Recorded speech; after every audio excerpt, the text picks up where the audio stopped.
यह कहानी है एक चुड़ैल की, जो एक व्यक्ति के पीछे ही पड़ गई थी।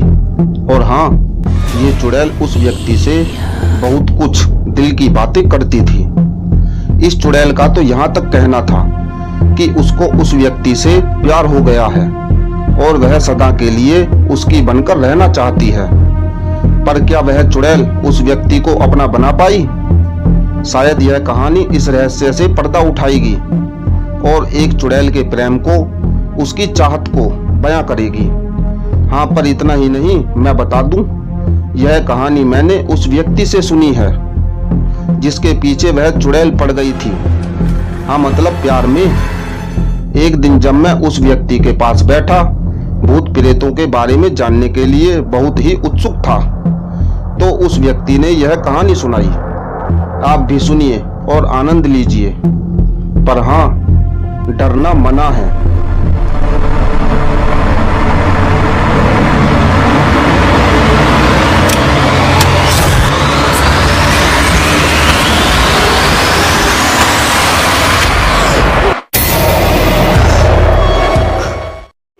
यह कहानी आज से 55-60 साल पहले की है, जब गांवों के अगल बगल में बहुत सारे पेड़ पौधे, झाड़ियां आदि हुआ करती थीं।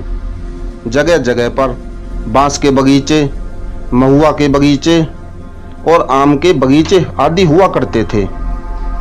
गांव के बाहर निकलने के लिए कच्ची पगडंडियां थीं, वह भी मूंज आदि पौधों से घिरी हुई।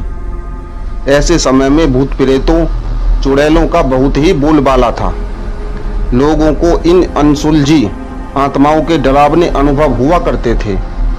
यहाँ तक कि ये रोए खड़े कर देने वाली आत्माओं के कुछ नाम भी हुआ करते थे, जो इनके काम या रहने की जगह आदि पर रखे जाते थे। जैसे पंडित जी के श्रीफल पर की चुड़ैल, नेटवाबीर बाबा, बड़की बाड़ी बाला भूत, बंसबाड़ी में की चुड़ैल, सारंगी बाबा, रक्त पियानी चुड़ैल, नहर डूबनी चुड़ैल, प्यासन मरी चुड़ैल आदि। तो आइए आप लोगों को उस चुड़ैल से मिलवाता हूँ, जो एक आम के बगीचे के कोने में स्थित एक बांस की कोठी में रहा करती थी। यह कहानी जिस समय की है, उस समय बहिरू बाबा गबरू जवान थे। चिक्का, कबड्डी, दौड़ आदि में बढ़ चढ़कर हिस्सा लेते थे और हमेशा बाजी मारते थे। अरे भाई, कबड्डी खेलते समय अगर 3-4 लोग भी उन्हें पकड़ लेते थे तो वो सबको खींचते हुए बिना सांस तोड़े बहिरू बाबा लाइन छू लेते थे। बहिरू बाबा के घर के आगे लगभग 200 मीटर की दूरी पर उनको खुद का एक आम का बगीचा था, जिसमें आम के लगभग 15-16 पेड़ थे। और इस बगीचे के एक कोने में बसवाड़ी भी थी, जिसमें बांस की 3-4 कोठियां थीं। आम का मौसम था और इस बगीचे के हर पेड़ की डालियां आम से लदकर झूल रही थीं। दिन में बहिरू बाबा के घर का कोई व्यक्ति दिन भर इन आमों की रखवाली करता था, पर रात को रखवाली करने का जिम्मा बहिरू बाबा का था। रात होते ही बहिरू बाबा खाने पीने के बाद अपना बिस्तर और बसखटिया उठाते थे और सोने के लिए इस आम के बगीचे में चले जाते थे। एक रात बहिरू बाबा बगीचे में अपनी बसखटिया पर सोए हुए थे, तभी उनको बसवाड़ी की तरफ से कुछ आहट सुनाई थी। बहिरू बाबा तो जग गए, पर खाट पर पड़े पड़े ही अपनी नजर बसवाड़ी की तरफ घुमा दिए। उनको बसवाड़ी के कुछ बांस हिलते हुए नजर आ रहे थे, पर हवा न बहने की वजह से उनको लगा कि कोई जानवर बांसों में घुसकर अपने शरीर को रगड़ रहा होगा और शायद इसकी वजह से ही ये बांस हिल रहे हैं। इसके बाद बहिरू बाबा उठकर खाट पर ही बैठ गए और अपनी लाठी संभाल लिए। अभी बहिरू बाबा कुछ बोले, इससे पहले ही उन्हें बसवाड़ी में से एक औरत निकलती हुई दिखाई दी।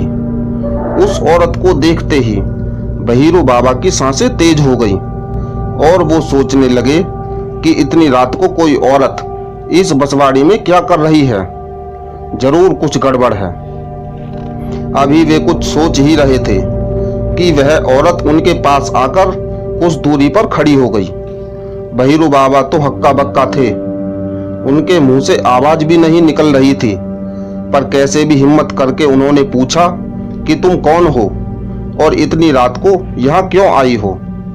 बहिरू बाबा की बात सुनकर वह औरत बहुत जोर से डरावनी हंसी और बोली, औरत हूँ और इसी बसवाड़ी में रहती हूँ। कुछ दिनों से मैं तुमको यहाँ सोते हुए देख रही हूँ और धीरे धीरे मुझे अब तुमसे प्यार हो गया है। मैं सदा तुम्हारी होकर रहना चाहती हूँ। बहिरू बाबा को अब यह समझते देर नहीं लगी कि यह तो वही चुड़ैल है जिसके बारे में लोग बताते हैं कि इस बगीचे में बहुत साल पहले घुमक्कड़ मदारी जादूगर परिवार आकर लगभग 3-4 महीने रहा था और एक दिन कुछ लोगों ने उस मदारी परिवार की एक 10-11 साल की बालिका को इसी बसवाड़ी में मरे पाया था और मदारी परिवार वहां से अपना बोरिया बिस्तरा लेकर भाग गया था और वही बालिका चुड़ैल बन गई थी क्योंकि उसकी हत्या गला दबाकर की गई थी। बहिरू बाबा धीरे धीरे अपने डर पर काबू पा चुके थे और उस चुड़ैल से बोले कि तुम ठहरी मरी हुई आत्मा और मैं जीता जागता, तुम बताओ मैं तुमको कैसे अपना सकता हूँ। बहिरू बाबा की बात सुनकर वह चुड़ैल थोड़ा गुस्से में बोली कि मैं कुछ नहीं जानती, अगर तुम मुझे ठुकराओगे तो मैं तुम्हें मार डालूंगी। तुम्हें हर हालत में मुझे अपनाना ही होगा। अब बहिरू बाबा कुछ बोले तो नहीं, पर धीरे धीरे हनुमान चालीसा पढ़ने लगे। वह चुड़ैल धीरे धीरे पीछे हटने लगी, पर बहिरू बाबा को चेतावनी भी देती गई कि हर हालत में उनको उसे अपनाना ही होगा। इस घटना के बाद तो बहिरू बाबा की नींद ही उड़ गई और वे अपनी बसखटिया उठाए घर चले गए। दूसरे दिन रात को बहिरू बाबा ने बगीचे में न सोने के लिए बहाना बनाया और घर के बाहर दरवाजे पर ही सो गए। अरे यह क्या, रात को उनकी अचानक नींद खुली तो वो क्या देखते हैं कि उनके साथ कुछ गड़बड़ हो गई है और कोई औरत उनके पास सोई हुई है। बहिरू बाबा फौरन जग गए और उस औरत से लगे पूछने कि कौन हो तुम। वह औरत डरावनी हंसी और बोली कि रात वाली ही हूँ, तुम मुझसे पीछा नहीं छुड़ा सकते, और हाँ अब तो तूने मुझे अपना भी लिया है। अब प्रतिदिन रात को वह चुड़ैल बहिरू बाबा के पास आने लगी और बहिरू बाबा चाहते हुए भी कुछ न कर सके। इस घटना के चलते 15-20 दिन बीत गए। अब बहिरू बाबा में पहले जैसी ताकत नहीं रही, वे बहुत ही कमजोर हो गए थे। उनके घरवाले ये समझ नहीं पा रहे थे कि आखिर इनको क्या हो गया है। एक हट्टा कट्टा आदमी इतना कमजोर कैसे हो गया। घर वालों ने बहिरू बाबा से बहुत बार पूछा कि उन्हें क्या हो गया है, पर वे लोक लाज के डर से कुछ नहीं बताते थे। कई डॉक्टरों को दिखाया गया, पर बहिरू बाबा की हालत में कोई सुधार नजर नहीं आया। एक दिन गांव में नौटंकी आई हुई थी और बहिरू बाबा अपने संगीतिया दोस्तों के साथ नाच देखने गए हुए थे। जहां नाच हो रहा था वहां पान की दुकान भी लगी हुई थी। बहिरू बाबा ने वहां से पान लगवाकर एक बीड़ा खा लिया और पान वाले से 2 बीड़ा लगाकर बांधकर देने को कहा। पान वाले ने 2 बीड़ा पान कागज में लपेटकर बहिरू बाबा को दे दिया। नाच देखने के बाद बहिरू बाबा घर आए और सोने से पहले एक बीड़ा पान निकाल कर खाए और बाकी एक बीड़े को वैसे ही लपेटकर पैकेट में रख लिए। उस रात बहिरू बाबा के साथ एक चमत्कार हुआ और वह चमत्कार यह था कि वह चुड़ैल उनके पास नहीं आई। सुबह बहिरू बाबा जगे तो बहुत खुश थे। उनको लग रहा था कि पान लेकर सोने की वजह से वह चुड़ैल उनके पास नहीं आई। उन्होंने अपने पास रखे उस दूसरे बीड़े पान को खाया नहीं और दूसरी रात भी उसको पैकेट में रखकर ही सोए।